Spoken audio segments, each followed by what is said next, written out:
Fala pessoal, tudo bem? Mais uma vez aqui, bem-vindo a B2 Cursos Jurídicos, professor Sérgio Brito na área, nosso curso regular de Direito Administrativo. Pessoal, vamos agora para a nossa quarta videoaula do tema de responsabilidade civil, tá?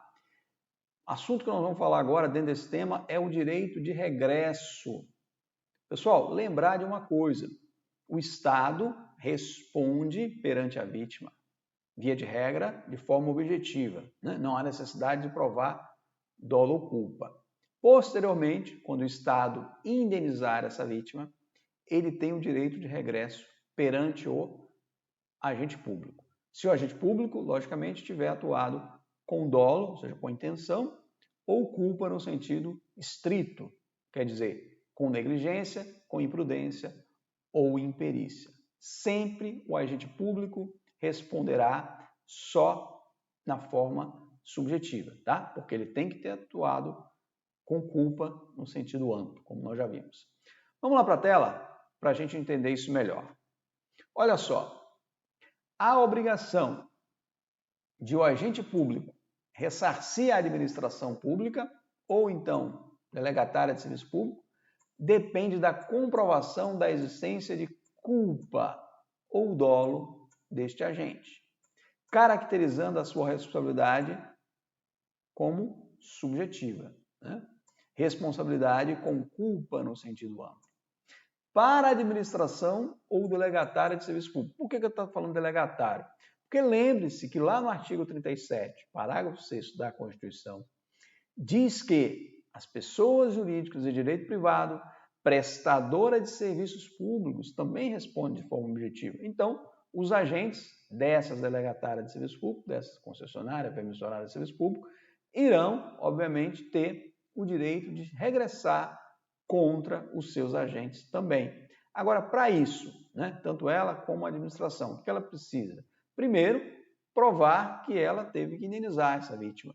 E depois, provar que o seu agente, tenha atuado com dolo ou culpa. Lá na tela. Então, para a administração ou delegatária de serviços públicos, valer-se da ação regressiva, o que é necessário? Que tenha sido condenada a indenizar a vítima, porque como é que ela vai ter direito de regresso se ela não foi condenada a indenizar? Só se ela for condenada a indenizar a vítima. E depois que tenha havido a culpa ou o dolo por parte do agente cuja atuação ocasionou o dano ao particular. Lembrar que o agente público responde nas 3 esferas: civil, penal e administrativa. A responsabilidade civil envolve o dever de indenizar, botar a mão no bolso, um prejuízo causado à administração ou ao particular, tá? Então, o agente público, no âmbito da sua responsabilidade civil, essa responsabilidade civil se refere a um dever de indenizar os danos que ele tenha causado. Lógico que o agente público pode causar dano ao particular, aí ele responde na forma regressiva, ou seja, primeiro a administração pública indeniza para depois exercer o direito de regresso contra o particular, ou então, às vezes, a ação é direta contra o próprio agente público quando ele causa dano ao erário, né? Nós estamos falando aqui de direito de regresso, obviamente. Veja só, a obrigação de o agente ressarcir a administração pública ou delegatário em ação regressiva transmite-se aos sucessores, aos herdeiros do agente, até o limite do patrimônio transferido, porque ninguém herda a dívida, né? Não tem um princípio geral do direito das sucessões que ninguém herda a dívida, né? Então, veja, se um agente público causou dano ao erário e ele morre, como é que fica, professor, a situação dos sucessores, dos herdeiros? Eles respondem até o limite da herança, até o limite do patrimônio que eles receberam. Então, é uma responsabilidade civil, né, dever de indenizar, que se transfere para os sucessores, mas até o limite da herança, né? Ninguém herda a dívida. Se o cara não deixou nada, não vai passar essa responsabilidade para os herdeiros. Agora, se ele deixou algum patrimônio, essa responsabilidade segue para os herdeiros, para os sucessores. Tá bom? A ação regressiva pode ser ajuizada mesmo depois ter sido alterado ou extinto o vínculo entre o servidor e a administração. Lógico. Por exemplo, o cara pediu exoneração, ele não é mais servidor público. E aí a administração pública pode exercer em direito de regresso? Pode. O que vale é o fato gerador. Na época em que ele era agente público, ele causou dano em alguém, atuou com dolo ou culpa, a administração pode buscar ele onde ele estiver. E lembrando que isso transfere-se, inclusive, para os herdeiros, para os sucessores, até o limite do patrimônio transferido. Professor, dá um exemplo prático aí. Olha só, sujeito morreu, deixou lá 5 milhões de patrimônio. Ele causou dano a um particular, esse particular conseguiu uma indenização em face da administração pública, que esse dano foi causado por esse agente que faleceu, foi de 500 mil reais. Ora, houve dolo ou culpa, tá? A administração pública vai pagar os 500 mil reais para a vítima, para esse particular, e vai buscar dos herdeiros, né? Porque ele não transferiu 5 milhões para os herdeiros, 500 mil, né? 500 mil é menor que 500 mil, 5 milhões, obviamente. Então, os herdeiros irão responder ali por esses 500 mil, beleza?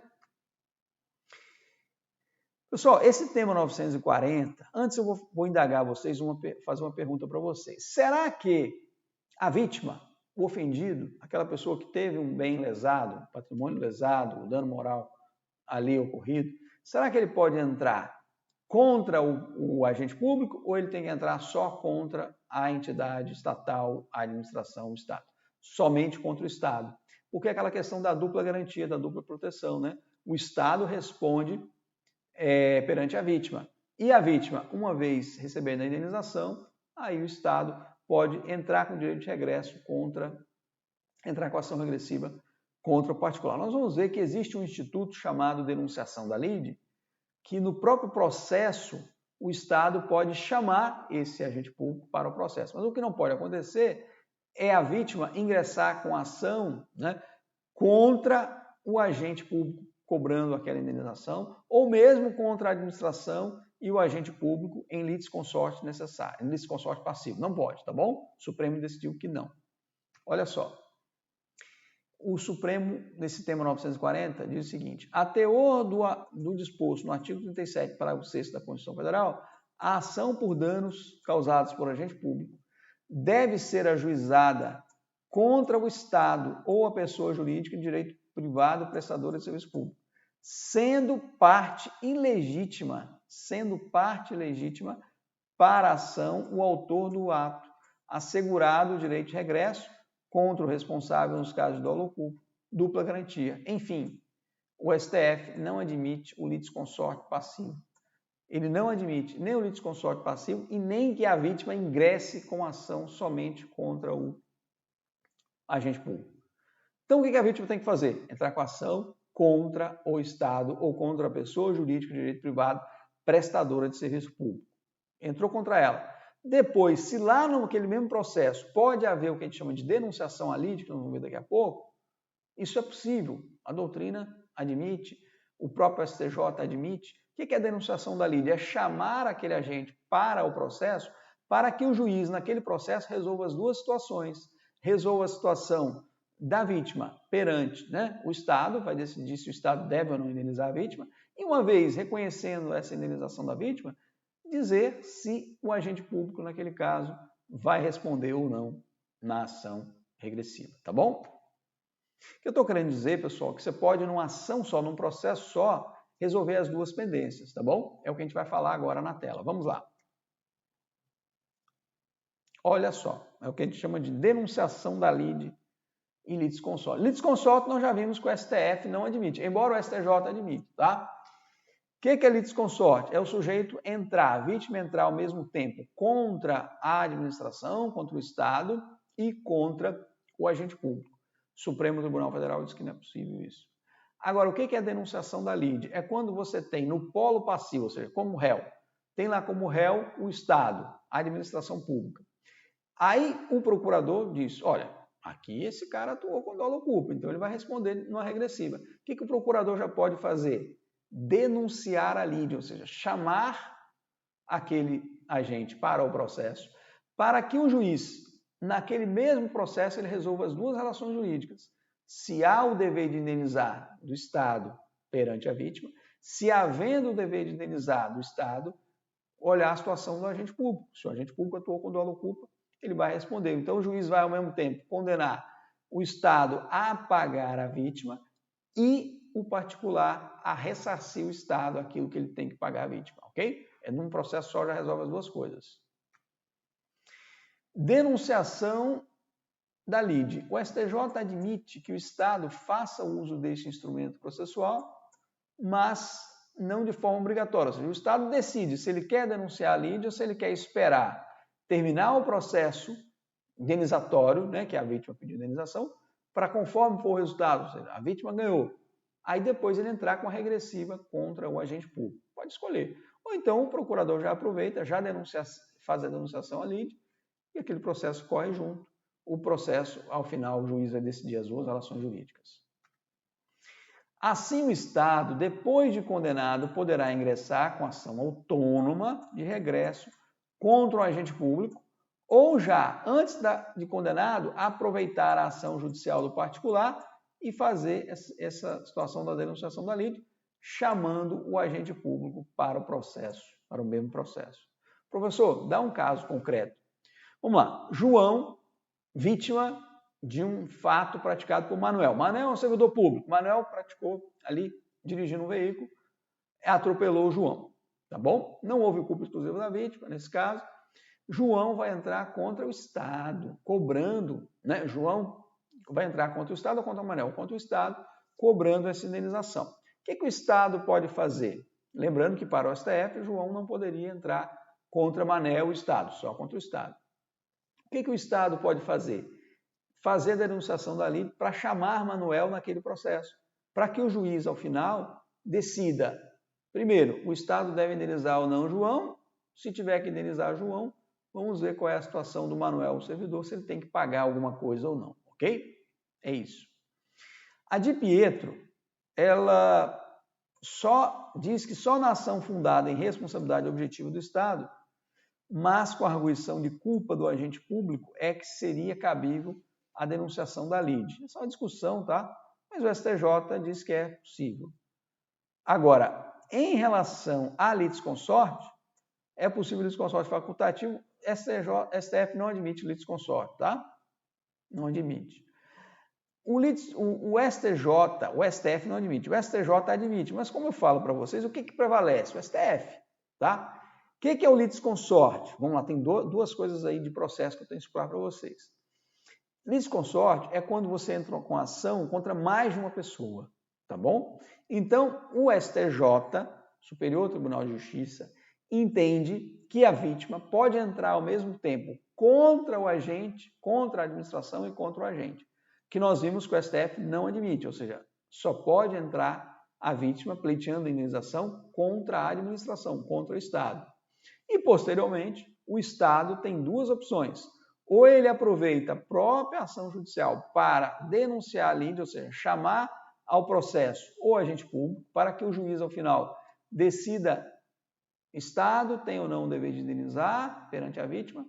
Se tem o dever de indenizar, ele vai ter que resolver a questão do agente público, né? Se ele vai ter que ressarcir o Estado ou não. Então, isso é possível, denunciação da lide. É você aproveitar o mesmo processo para resolver duas situações jurídicas, tá bom? Agora, o litisconsorte, o STF não admite, tá bom? Vamos lá para questões. Em regra, pessoal, os atos, olha só, pergunta. Em regra, os atos de multidão ensejam a responsabilidade objetiva do Estado, em razão do dever de vigilância permanente da administração pública, não. Em regra, não ensejam, né? Nós vimos, pessoal, que o ato de multidão, como regra, eles não ensejam esse dever do Estado de indenizar. Eu tenho que analisar o caso concreto, verificar se o ato de multidão mais uma omissão do Estado que causou aquele dano, se houve a ciência do Estado, os órgãos de segurança, se eles poderiam agir, certo? Para verificar. Então, em regra, você não tem esse dever de indenizar. Essa responsabilidade objetiva, não. Mais uma. Na hipótese de responsabilidade do Estado por dano causado por agente público, apenas nos casos de atos dolosos será assegurado ao poder público o direito de regresso. Não, ato doloso ou culposo, né? Quando o agente público, pessoal, veja só, quando um agente público atuou com dolo ou culpa e essa atuação dele causou dano a alguém, o Estado vai ter direito de regresso contra esse agente público. O que é o direito de regresso? Direito de obter aquele valor que ele pagou para a vítima, né? Ação regressiva, direito de regresso, é isso. É determinar que o agente público faça o ressarcimento ao erário. Então não é só doloso, não, doloso culposo. O erro está aqui, ó. Apenas os dolosos, não, dolosos e culposos, tá bom? Apenas dolosos, não, dolosos e culposos. Vamos lá. A vítima que busca reparação por dano causado por agente público poderá escolher se a ação indenizatória será proposta diretamente contra o Estado ou em litisconsorte passiva, ou seja, você rolar mais de um réu entre o Estado e o agente público causador do dano. Errado. O STF não admite o litisconsorte passivo, né? Ou seja, o STF não admite que a vítima, o particular, entre com uma ação ao mesmo tempo contra o agente e contra o Estado. O que o STF diz? Tem que entrar só contra o Estado. E o Estado é que vai regressar-se contra esse agente, tá bom? A dupla garantia, né? Prevista lá no artigo 37. Mais uma. Na hipótese de fuga de preso recluso em uma penitenciária do Estado de Sergipe, o Estado responderá objetivamente por crime praticado pelo foragido, ainda que cometido vários meses. Lembra aquela situação? Após a fuga, uma vez que o nexo causal independe do tempo transcorrido. Está errado. O que nós vimos que o STF, ele adota a teoria do dano o quê? Direto e imediato. Deixa eu ver se eu acho isso aqui. Foi lá naquela parte anterior. Aqui, ó. O tema 362, né? Tem que ter o dano direto e imediato, tá? Até falei para vocês, se deixa eu chamar aqui, aquele preso fugiu, logo imediatamente ele já faz uma arruaça ali, mata alguém, destrói algumas coisas, faz furto, comete roubo. Ora, o Estado vai responder, foi logo em seguida. Teoria do dano direto e imediato, ou seja, imediatamente houve uma consequência.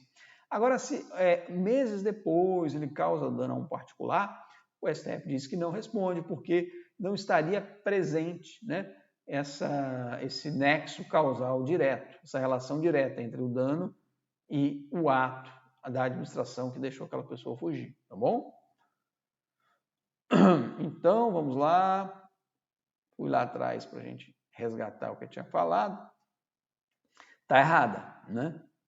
Vários meses, não. Agora uma questão aí de 2022, você vê, já questão novinha, né? Custo atual, né, pessoal? Os danos causados ao indivíduo em decorrência exclusivamente de atos de multidões, olha, ele colocou exclusivamente, ou seja, não houve omissão que contribuiu para isso, não acarretam a responsabilidade civil do Estado. Bingo. Bingo, bingo, bingo. Conselho Federal de Farmácia de Goiás. Pessoal, muito cuidado, né?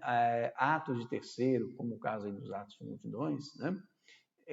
Quando for a questão exclusivamente, o dano foi causado exclusivamente por isso, né? A doutrina tem entendido que neste caso não há o dever de indenizar, ok? Passamos adiante, vamos ver se a gente consegue aí, vamos fechar, temos que fechar até os últimos slides aí, para a gente não ter mais uma quinta aula. Pessoal, atos legislativos, tá? Nosso próximo slide aí, atos legislativos. Haverá responsabilidade do Estado no caso de leis que causarem danos aos particulares nas seguintes situações. Leis inconstitucionais, tá? Vamos ver daqui a pouco. Atos normativos do Poder Executivo e de entes administrativos com função normativa também podem ali causar dano, né? Quando eles tiverem vício de inconstitucionalidade ou ilegalidade. Leis de efeitos concretos, né? Constitucionais ou inconstitucionais. Uma lei de efeito concreto, ela funciona como um ato administrativo, né?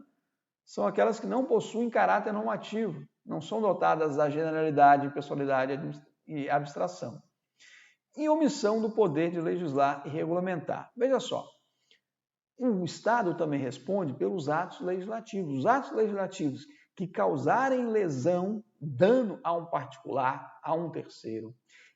Lógico, pessoal, que essa análise vai ser bem criteriosa, né? Porque a própria função legislativa não pode, né? Eu falar, essa lei me prejudicou, não é assim de forma abstrata, né? Tem que haver uma lei concreta que tenha realmente, por exemplo, uma lei que declarou lá que um determinado local aquele pedaço aquela região, por exemplo, vai ser uma área florestal de preservação permanente, então o sujeito não pode mais fazer nada ali. Então as propriedades daquelas pessoas, né, eles não vão poder mais usar aquela questão lá que nós temos de desmatar até um percentual, né? Tem a questão ambiental, você pode preservar um percentual de reserva legal e o restante você pode ali fazer, por exemplo, uma pastagem, alguma coisa assim, um plantio, né? Então tem alguns percentuais aí que a legislação determina. Agora, se vem e agora vai ser um parque, não pode mais desmatar nada, aqueles proprietários que tiveram o seu direito de propriedade de alguma forma afetado por uma causa até nobre, né? Ali uma criação de um parque, é uma lei de efeito concreto que ele pode ser indenizado, né? Porque a propriedade dele agora não vai mais poder utilizar para aquela finalidade que ele antes poderia. Então, são casos bem pontuais. Uma lei inconstitucional, por exemplo, o caso Varig, né, que é tabelamento de passagem, VASP também praticamente teve muito problema com isso, na época ainda que existiam essas duas companhias aéreas, de tabelamento de preço de passagem. Leis inconstitucionais, que foram declaradas inconstitucionais depois, que fizeram com que elas vendessem passagem com preço tabelado durante anos. Então, uma lei inconstitucional que causou um dano àquele particular. Então, é muito pontual a questão dos danos causados por atos legislativos, ok? Vamos lá na tela. Vamos começar pelas leis inconstitucionais, tá? Declarada uma lei inconstitucional, uma lei que violou a Constituição, né? Uma lei inconstitucional, uma lei que violou a Constituição. Por decisão judicial, um dos efeitos da decisão deve ser o de obrigar a União, Estado, Município e DF a reparar o dano causado ao indivíduo que tenha o direito lesado. A responsabilidade por leis inconstitucionais depende da prévia declaração do vício pelo Supremo Tribunal Federal. Nós sabemos, né, que dentro do controle difuso, qualquer juiz, né, qualquer unidade ali do Poder Judiciário pode declarar a inconstitucionalidade de uma lei. Nós sabemos que também que somente quando o Supremo analisar essa inconstitucionalidade de forma definitiva é que realmente essa lei vai ser considerada inconstitucional ou não, né? Digamos que o Supremo é o guardião da Constituição, então ele é que analisa a questão da constitucionalidade de forma definitiva. O Supremo decidiu que uma lei é inconstitucional e essa lei causou dano em alguém, a um particular. Logicamente que ele tem o direito da indenização. Exemplo, o tabelamento de preço de passagem aérea, tabelamento de preço, por exemplo, de álcool, cana-de-açúcar na época, que causou lesão a algumas empresas que tiveram que vender ali abaixo do preço de custo, né, porque tinha um tabelamento, e aí houve violação, né, logicamente, à livre iniciativa, a questão da liberdade de preço. Então, nesse caso, essa lei declarada inconstitucional, houve lesão, houve dano, tem que ser indenizado.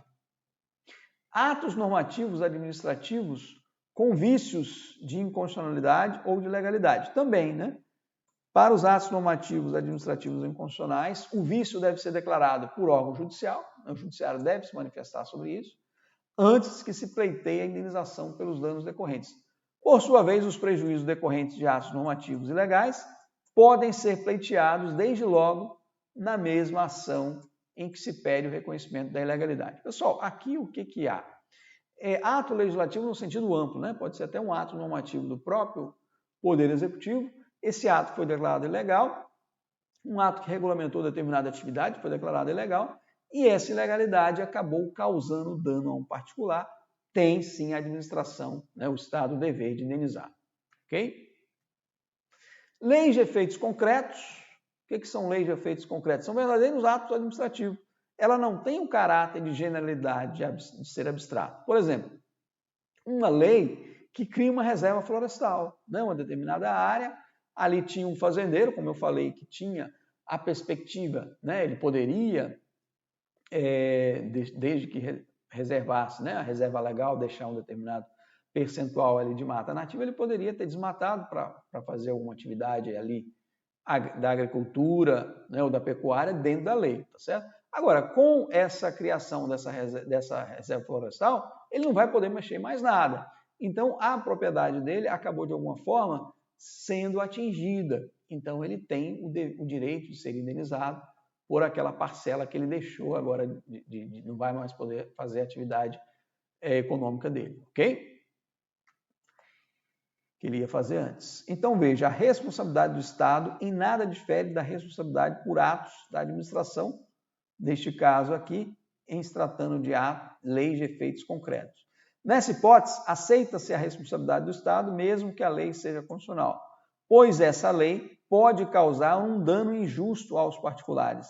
Deve-se aplicar na hipótese o princípio da repartição, né, entre todos os encargos, o princípio da repartição dos encargos sociais. Exemplo, lei que criou uma reserva florestal, afetando totalmente o direito de propriedade de certos proprietários.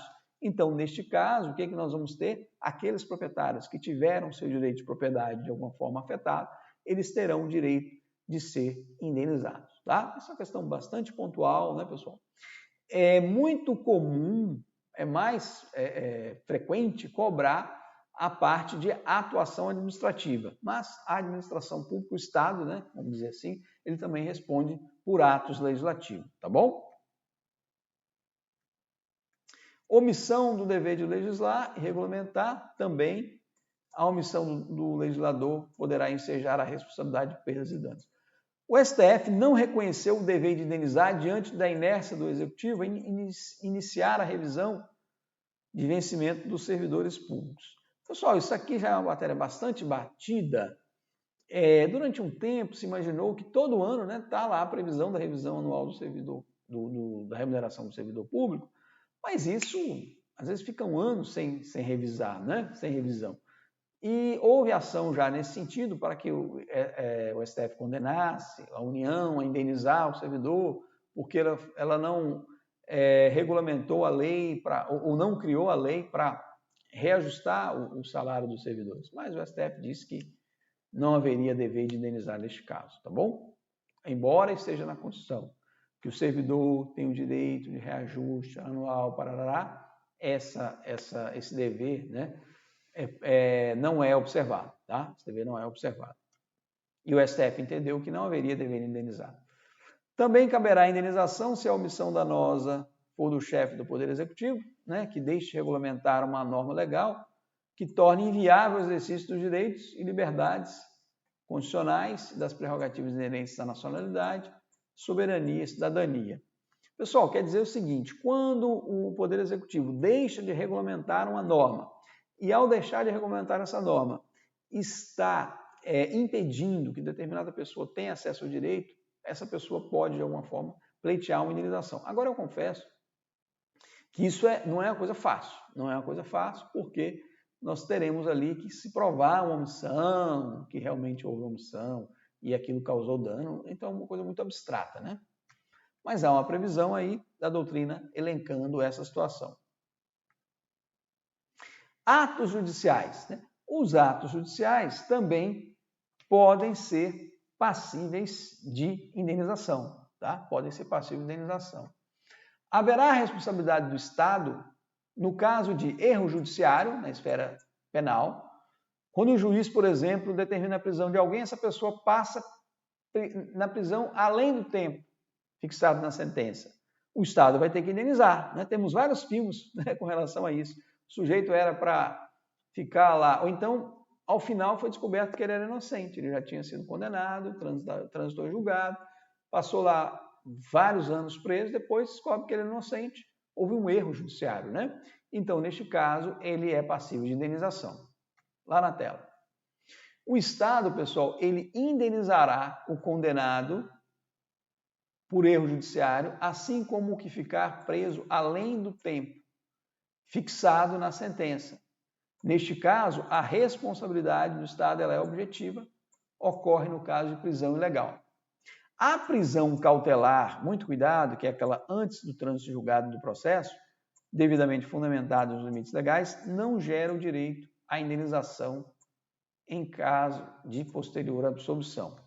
O STJ entendeu o seguinte: vocês já ouviram falar da prisão cautelar, prisão preventiva, se decreta uma prisão do sujeito antes da condenação, para proteger a ordem pública ou por uma questão da instrução probatória, então fica preso lá. Depois ele é absolvido ao final. Então aquela prisão, ela foi, e aí? Essa prisão foi ilegal. Como é que fica? Tem o direito de indenizar?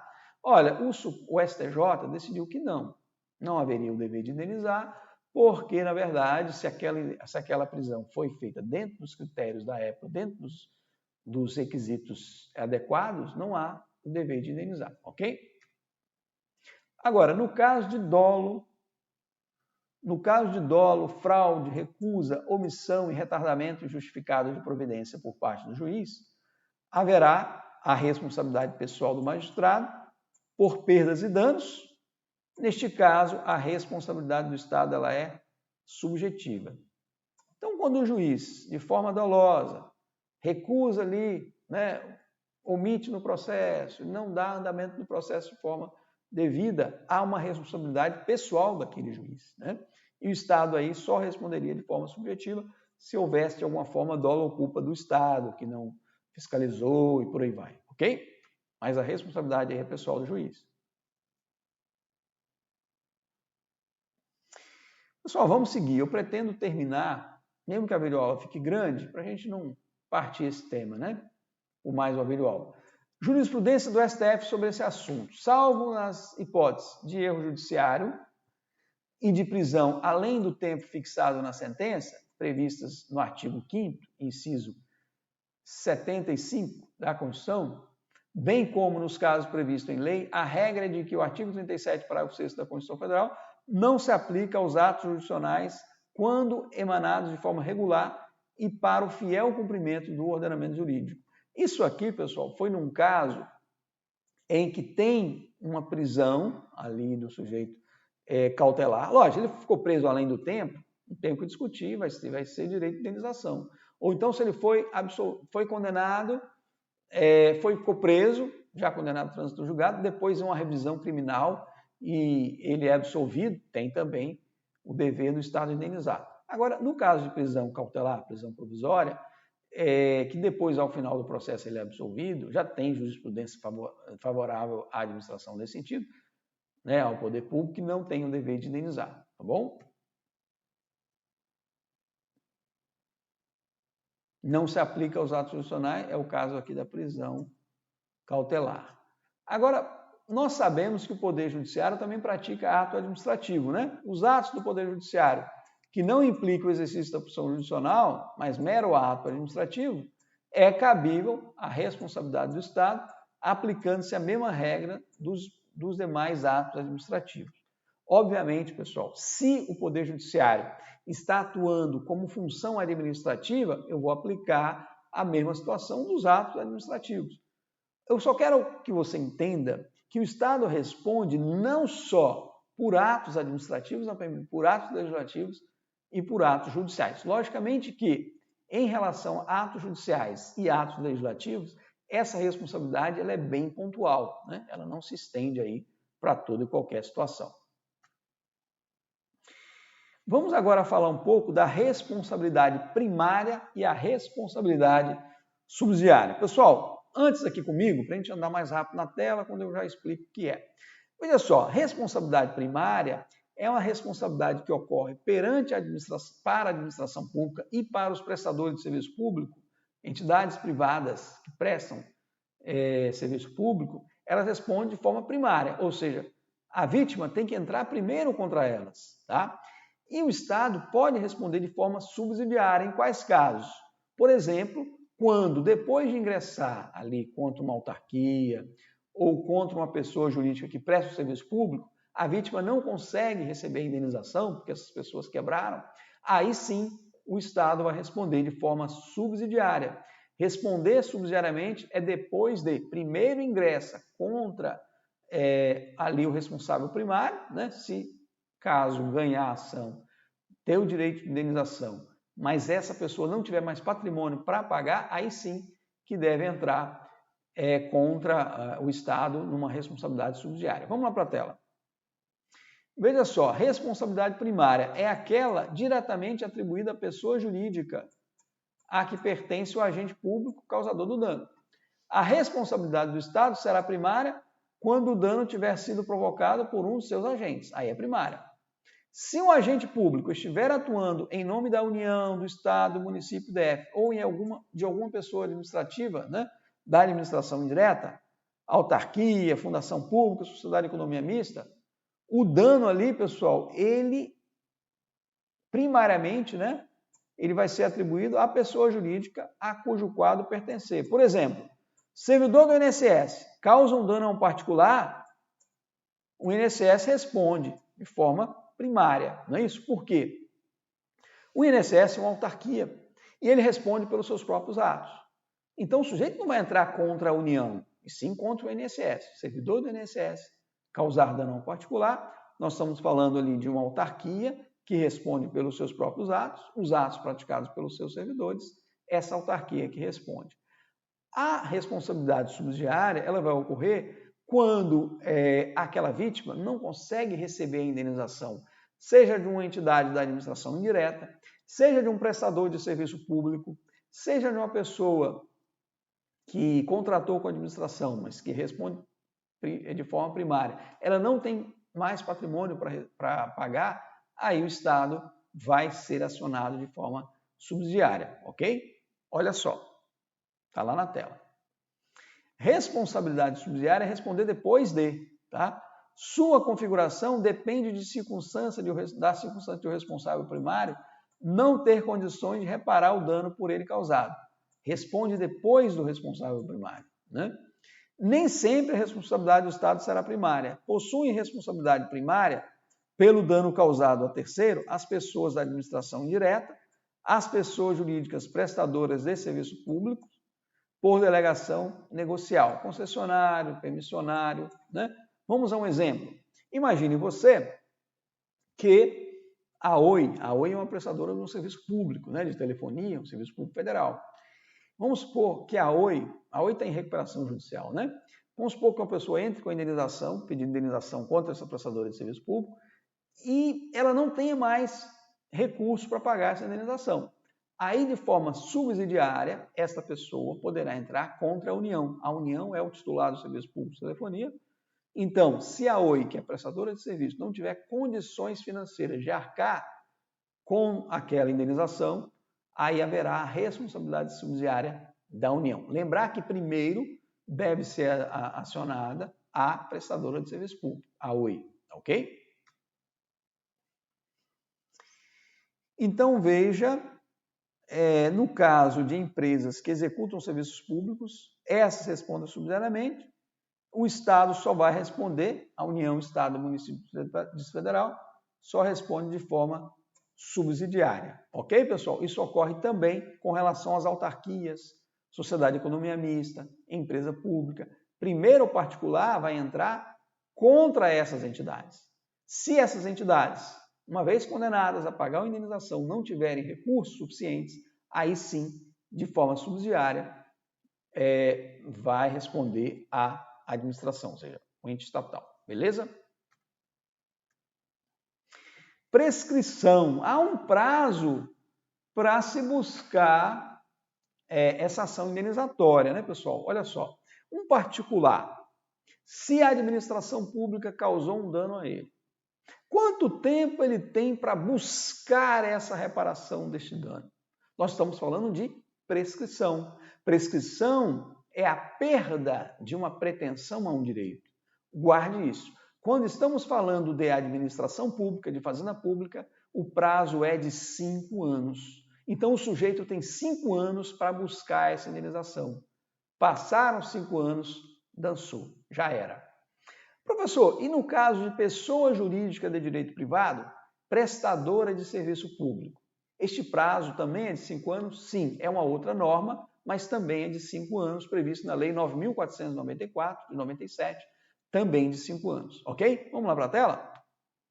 Olha só, prescreve em 5 anos, o direito de obter indenização dos danos causados por agentes de pessoas jurídicas de direito público, então, pessoa jurídica de direito público causou dano a alguém, 5 anos, que é o prazo que a pessoa tem para buscar essa indenização. E também de pessoas jurídicas de direito privado, prestadoras de serviço público. Então, guardem isso. Indenização, dever de indenizar, seja pessoa jurídica de direito público, ou seja pessoa jurídica de direito privado, prestadora de serviço público, quanto tempo que essa vítima tem para correr atrás? 5 anos, para entrar com a ação, né, pessoal? Entre o dano, entre o ato que causou o dano e entrar com a ação, tem que ser 5 anos, menos de 5 anos, né? Porque se der 5, vai prescrever. Ele tem que correr para não ocorrer essa prescrição. A prescrição quinquenal, ou seja, se refere a 5 anos, quinquenal 5 anos, contra a Fazenda Pública, foi estendida às pessoas jurídicas de direito privado prestadoras de serviços públicos, sejam integrantes ou não da administração direta. Assim, no caso de dano causado por concessionária de serviço público, o prazo decadencial da ação indenizatória, faltou o D aqui, né? Faltou o D aqui, da ação de indenização, será de 5 anos. Pessoal, muito cuidado, que a ação de reparação civil no Código Civil é de 3 anos. Mas nós estamos falando de uma responsabilidade da administração pública, temos norma específica sobre isso, então hoje está pacificado pelo STJ, que no caso de dano contra a administração, no caso de dano contra o prestador de serviço, 5 anos, essa norma especial prevalece em relação ao Código Civil, tá bom? E como fica a situação, pessoal, do dano, o agente causador do dano? A administração tem um prazo, não tem para cobrar dele? Tem. O STF entendia que a ação de ressarcimento do dano ao erário era imprescritível. Mas, nesse tema 666, o STF fixou a seguinte tese: é prescritível a ação de reparação de danos à Fazenda Pública decorrente de ato ilícito civil. Enfim, a ação de reparação de danos à administração pública decorrente de ilícito civil prescreve em 5 anos, usando aí uma isonomia, né? Então, veja só, o agente público, o causador do dano, quanto tempo que a administração pública tem para cobrar dele essa indenização? Olha, o Supremo decidiu que tem um prazo aí prescricional, podemos falar que esse prazo é de 5 anos para adotar o mesmo equilíbrio de prazo, né? Como o particular tem 5 anos para cobrar da administração, a administração teria 5 anos também para cobrar do particular, do agente público, desculpa, causador do dano. Agora, no tema 897, o STF decidiu: são imprescritíveis as ações de ressarcimento ao erário fundadas na prática de ato doloso tipificado como ato de improbidade. Se o ato for de improbidade administrativa, aí o Supremo, e doloso, né? O Supremo Tribunal Federal decidiu que aí não tem prazo de prescrição, tá bom? Não tem prazo de prescrição. Então, muito cuidado com isso. Quando for um ato doloso de improbidade, quanto tempo que a Fazenda tem para buscar isso? Infinito, não tem prazo, tá bom? Em síntese, em relação a todos os demais atos ilícitos, né? Atentatórios à probidade, que não sejam dolosos, vai ter a prescrição. Embora, pessoal, hoje essa questão do ato de improbidade não doloso, isso caiu por terra, porque todo ato de improbidade hoje, pela nova lei de improbidade, tem que ser um ato doloso, tá bom? Todo e qualquer ato de improbidade tem que ser doloso. Pessoal, vamos lá para as questões, para a gente fechar aqui nossa videoaula. Temos questões aqui para resolver. Olha só, primeira questão. Em caso de aplicação de lei de efeitos concretos que gere danos ou prejuízos a pessoas determinadas, é possível a responsabilização civil do Estado. Sim, correto. Nós vimos lá, né, pessoal? Lembra? Quando temos ali leis de efeito concreto causando dano em alguém, temos ali uma questão de dever de indenizar. Vamos lá. Na hipótese de uma empresa pública prestadora de serviços públicos não dispor de recursos financeiros para arcar com indenização decorrente de sua responsabilidade civil, o ente político instituidor dessa entidade deverá responder de maneira subsidiária pela indenização. Vimos isso, não vou nem falar, está certa a responsabilidade subsidiária ali do ente estatal, né? Da entidade estatal, que instituiu aquela entidade prestadora, né? A empresa pública, a administração indireta, né? A União, no caso, responderá, né, subsidiariamente pelos danos aqui nessa situação numa empresa pública federal. Mais uma, a prescrição quinquenal da prestação de reparação de danos, da pretensão de reparação de danos contra a administração não se estende à pessoa jurídica de direito privado? Se estende, sim. Nós vimos, né? Que delas façam parte como concessionário de serviço público, se estende a elas, sim. Olha só, pessoal. Olha só. O que nós vimos? Nós vimos que, no caso de responsabilidade da prestadora de serviço público, né, o prazo também é quinquenal. Lembrou? Também, tal como contra as pessoas jurídicas de direito público. Lá na tela. Mais duas questões para a gente fechar. O Estado responde pelos atos jurisdicionais nos casos de condenação errônea do jurisdicionado em processo criminal, aí sim responderia. Prisão por prazo superior previsto no título condenatório, aí sim. Prisão preventiva seguida de posterior absolvição em processo criminal e dolo. Pessoal, essa parte aqui está errada. Prisão preventiva seguida de absolvição, né? Nós vimos que o STF, o STJ também tem entendimento, né? Que neste caso não responde. E no caso de ato doloso do magistrado, a responsabilidade também seria pessoal, né? Então, na verdade, está errado nessa parte final aí. Ok? Vamos lá para a próxima. Próxima final, né? A responsabilidade civil do Estado por atos legislativos incide nos mesmos termos da responsabilidade da administração pública, bastando que o ato legislativo produza danos ao lesado para que surja o dever de indenizar? Não. Não é a mesma forma. Um ato, por exemplo, no caso da lei, ela tem que ser inconstitucional, ou tem que ser uma lei de efeito concreto, né? Então, a questão do ato legislativo, para que ele seja passível de indenização, há situações específicas que devem ser observadas. Pessoal, vamos parar por aqui. Na próxima videoaula, entraremos num outro tema, ok? Finalmente terminamos esse tema aí da responsabilidade civil. Pessoal, fique com Deus. Até a próxima. Bons estudos. Tchau.